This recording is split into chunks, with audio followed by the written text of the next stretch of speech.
It's January 2nd, 2008. Staff Sergeant Ryan Massett steps into the shower at his base in Baghdad. He's 24 years old. He's a decorated Green Beret. He has survived multiple combat deployments. He turns on the water and an electrical current runs through the pipes and stops his heart. Ryan Massett was not killed by the enemy. He was killed by a contractor that had been warned in writing about the faulty electrical grounding in that building 9 months before he died. The US Army's own criminal investigators reviewed the evidence and used a specific legal term to describe what happened.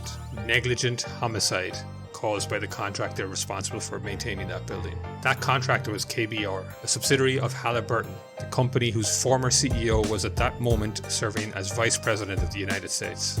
This is that story. To understand how a Green Beret dies in a shower on a US military base, you have to go back to 1992. Not to Iraq, to a Pentagon office and a decision that would shape the next 30 years of American warfare. The Secretary of Defense at the time was Dick Cheney, and Cheney had a theory.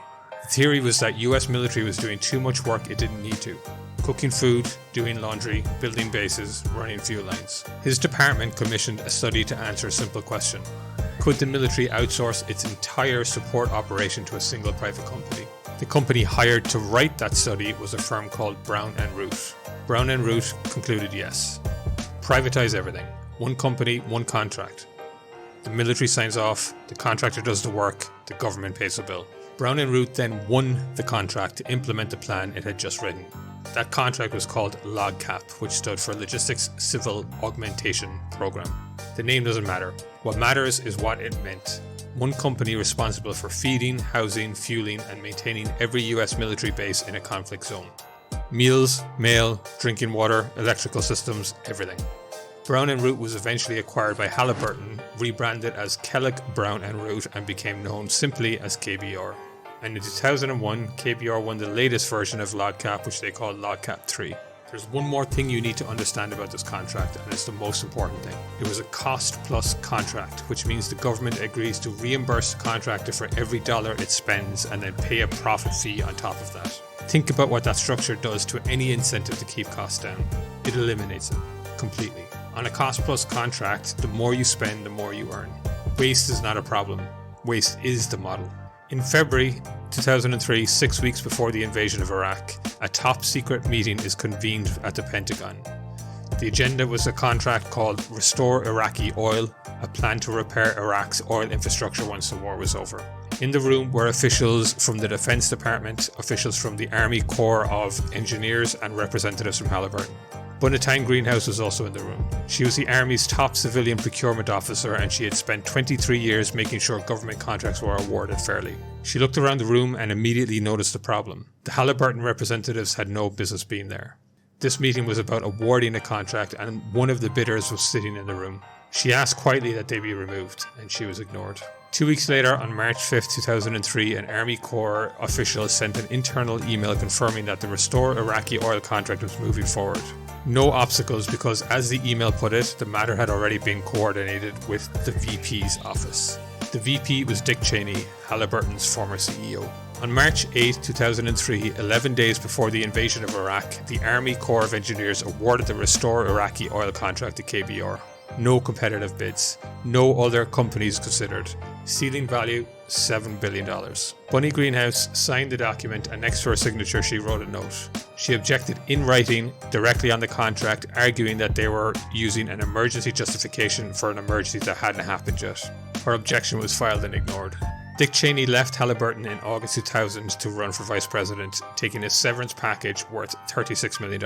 He also had outstanding deferred compensation, which was money Halliburton still owed him. Rather than take it as a lump sum, Cheney arranged to receive annual payments of less than $180,000 a year for 5 years while in office. On September 14, 2003, Cheney appeared on NBC's Meet the Press. The host asked him about Halliburton, and Cheney's answer was direct. I've severed all my ties with the company. I have no financial interest in Halliburton of any kind and haven't had now for over 3 years. In 2003, the year he said that, Halliburton paid him $178,000 in deferred compensation. Senator Frank Lautenberg asked the Congressional Research Service to review Cheney's claim, and the CRS issued a formal memo finding that unexercised stock options and deferred salary are, in its words, retained ties and linkages to a former employer. Cheney still held options on more than 43,000 shares of Halliburton stock. He had lied on national television, but it's not a crime to lie to a reporter. The FBI opened an investigation into whether the Pentagon had improperly awarded contracts to Halliburton.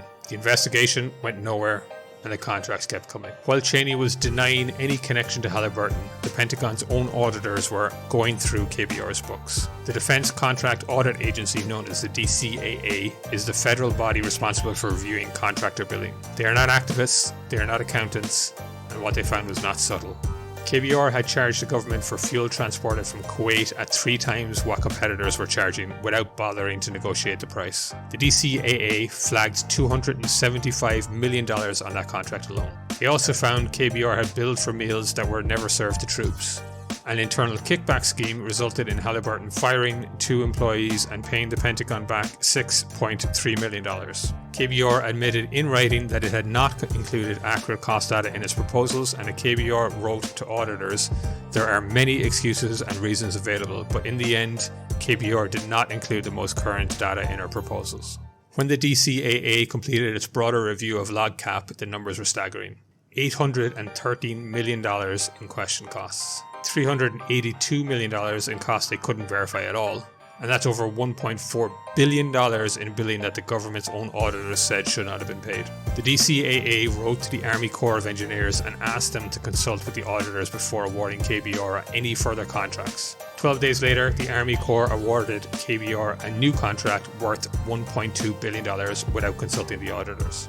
Then the Corps reviewed the auditors' findings on the original fuel overcharges, which was $275 million questioned, and paid $266 million of it. They withheld $9 million, less than 4%. In April of 2005, KBR's water quality manager for Iraq and Kuwait, a man named William Granger, completed an internal report.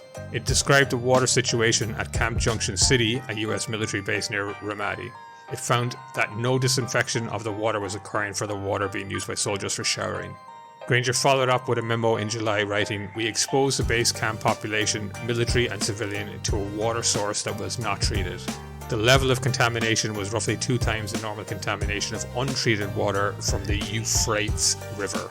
KBR's Public Relations Department received a memo that same week, and a staff member named Jennifer Dellinger wrote the following: "I don't want to turn it into a big issue right now, but if we end up getting some media calls, I want to make sure that we have all the facts so we are ready to respond." They did not inform the soldiers. The Pentagon's Inspector General later confirmed what Granger had documented.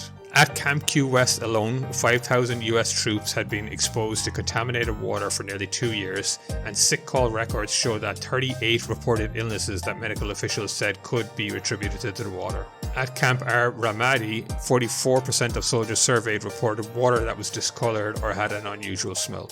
Halliburton publicly denied all of it, even after its own employees had documented it in writing in company emails. By January 2008, KBR had been maintaining US military bases in Iraq for nearly 5 years. Back in 2004, the US Army had published an internal safety bulletin warning that improper electrical grounding was a serious threat for soldiers in Iraq, and 5 soldiers had died from electrocution that year alone. In February 2007, 11 months before Ryan Masset's death, KBR conducted an inspection of the facilities where Masset lived and worked.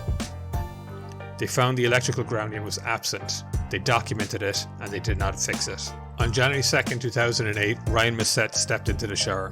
An ungrounded water pump installed by KBR sent an electrical current through the pipes, and he died of cardiac arrest. His death was initially ruled accidental, but Army investigators later reclassified it. Negligent homicide caused by KBR and 2 of its supervisors. The uproar that followed forced a review of other deaths on US bases, and investigators found that 18 American soldiers had been electrocuted in Iraq since 2003. 9 of those 18 deaths were caused by improper grounding or faulty equipment, and 90,000 US maintained facilities in Iraq were ordered to be inspected. The Department of Defense ultimately decided there was insufficient evidence to bring criminal charges, and KBR issued a statement saying it was not responsible for Masset's death.